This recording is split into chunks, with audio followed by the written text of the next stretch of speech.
Türkmenistan'dan Moskova'ya uçtular. 2022'de ilk ihracat Uçuşu Türkmenistan'dan Rusya'ya gitti. Büyükelçiliğin Resmi internet sitesinde yer alan habere göre, Rusya Federasyonu'nun Türkmenistan'daki Büyükelçiliği tarafından bugün Türkmenabat'tan Moskova'ya bir ihracat uçuşu daha düzenlendi.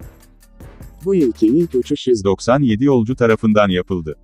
Koronavirüs pandemisi nedeniyle Türkmenistan ile düzenli uçuşların askıya alındığı dönemde bu, Rusya Büyükelçiliği'nin vatandaşları için düzenlediği 33. ihracat uçuşu oldu. Ortalama olarak, Rus Büyükelçiliği Türkmenistan'dan Moskova'ya ayda 3 ihracat uçuşu düzenlemektedir. En son 24 Aralık'ta böyle bir uçuş gerçekleştirilmişti.